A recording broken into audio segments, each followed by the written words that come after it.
This is the story of an adventure that happened in Narnia and Calormen, and the lands between. In the Golden Age, when Peter was High King in Narnia, and his brother and two sisters were king and queens under him.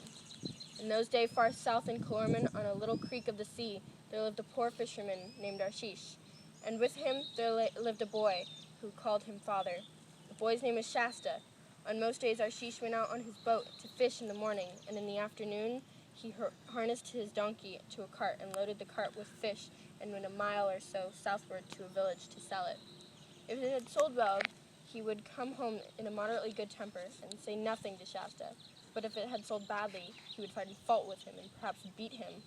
There was always something to find fault with, for Shasta had plenty of work to do. Remember to wash and mend the nets, and after that, clean the cottage and make dinner. Yes, Father. Shasta was not at all interested in anything that lay south of his home. He had once or twice been to the village with Arshish, but it was full of men just like his father, and not that interesting. However, he was interested in everything that lay to the north, because no one ever went that way, and he was never allowed to go there himself. Often, when he was alone outside mending nets, he would eagerly look to the north. He could see nothing but a grassy slope running up to a level ridge, and beyond that, the sky with perhaps a few birds in it. Oh, my Father, what lies there beyond that hill? Business is the route to prosperity. Those who ask questions that do not concern them are steering the ship of folly towards the rock of indifference. Shasta thought that beyond that hill there must be some delightful secret in which his father wished to hide from him. But in reality, Arshish did not know what lay to the north, nor did he care. He was a very practical mind.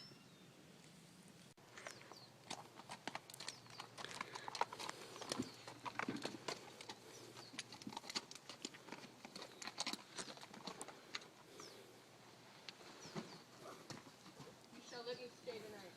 Yes, sir.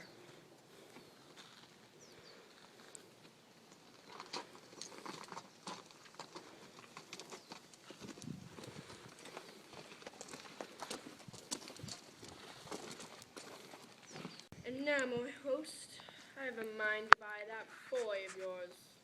Oh, my master. What price would you induce your servant, poor as he is, to sell his own child and flesh? Do not loathe your age mouth with falsehoods. This boy is manifestly no son of yours, for your cheek is as dark as mine, but the boy is as fair and white as the accursed but beautiful barbarians who inhabit the north. Because of my poverty, I have never married and have no child. But in the same year in which Trezrock, may he live forever, began his reign, it pleased the gods to deprive me of sleep. Therefore I arose from my bed in this hovel and went forth to the beach to refresh myself. Then I heard the noise of oars coming to me, and then, as it were, a weak cry.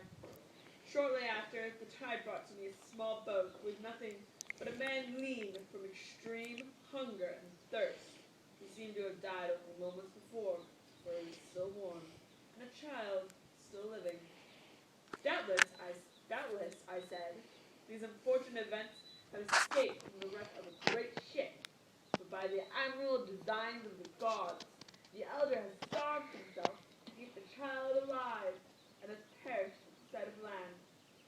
And, remembering how the gods never fail to reward those who do good, and being moved by compassion, for your servant is a man of tender heart. All these idle words in your own praise.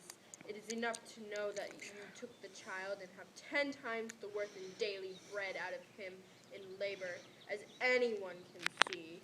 Now tell me, at once, what price would you put on him? You yourself have wisely said the boy's labor has been of great value to me. This must be taken into account when fixing a price. For if I sell the boy, I must undoubtedly buy or hire another to do the work. I'll give you 15 crescents for him. 15? By the prop of my old age and the light of my eyes, don't mock my gray beard. Although Tarkin you may be, my price is 70. My life is only a little better than slavery. For all I know, living with a Tarkin might be better than living with Arshish. He's not very nice. It's actually kind of a relief that Arshish is not my father. As much as I have tried, I have never learned to love the man, and a boy should love his father. Why, I might be anybody. I could be the son of a Tarkin himself, or of the great Tizrak, may he live forever. Heck, I might be the son of one of the gods. I wonder what sort of man the Tarkin is.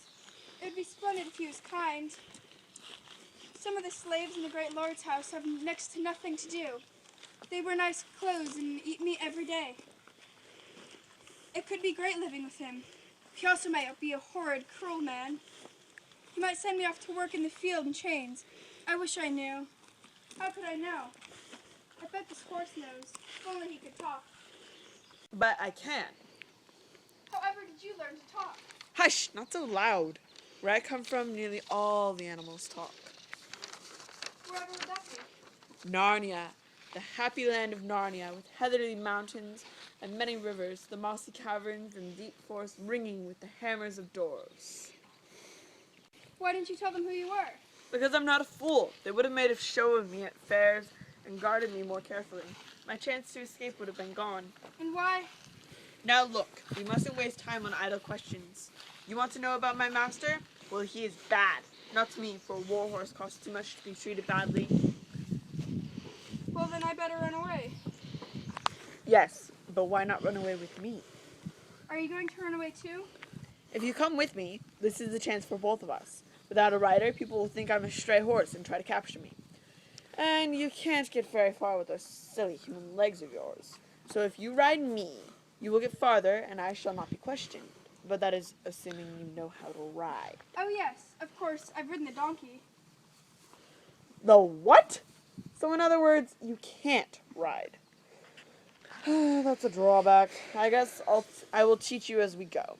We shall leave as soon as the Tarkin and the fishermen are asleep. Meantime, we can discuss our plan. We shall head to the north, for my master thinks I'm dumb, and will assume I have gone back south towards my stable. I've been longing to go to the north my whole life. Of course you have. That's because of the blood in you. I can tell you are true northern stock. But not too loud. I should think they will be asleep soon. I'd better go back and check. Good idea, but be careful not to get caught. Of course.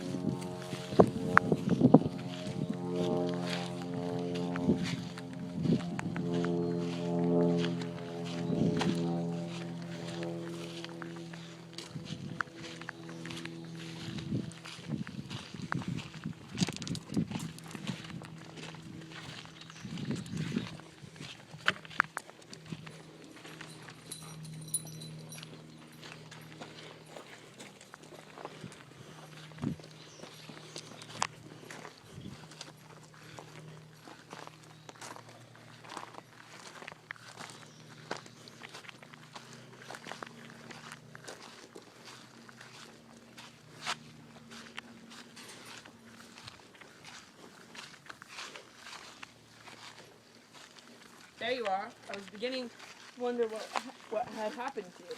I was getting your things from the stable. Can you tell me how to put them on? And remember not to lead me by using the reins. Make sure there be lots of slack. They're usually used to direct me, but I'm the one who knows actually where we're going. Okay, I'll try my best. And off we go! Go! I never did get your name. Oh yes, of course. It's Brittany Henny Brittany Hoo-Ha. I don't think I'll ever be able to remember that. How about I just call you Bree? I suppose if it's the best you can do. What's your name? Shasta. You thought my name was hard to pronounce. Now, for Narnia North! What is it? Did you hear that? No. I think that there's another horse following us between here and the woods. Oh well, come on, let's keep going. That's a quality horse, and it's being ridden by a true horseman. I'll tell you what it is, Shasta. It's Tarkon. Not on his warhorse, but a fine blood mare, I should say. Someone's following us.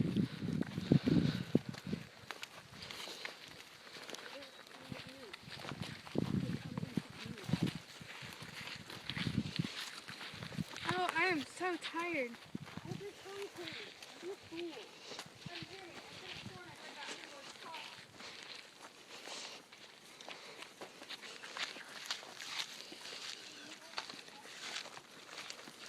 Whoa! I heard you there. There's no good in pretending. Ma'am, you are a talking horse. A Narnian horse, just like me.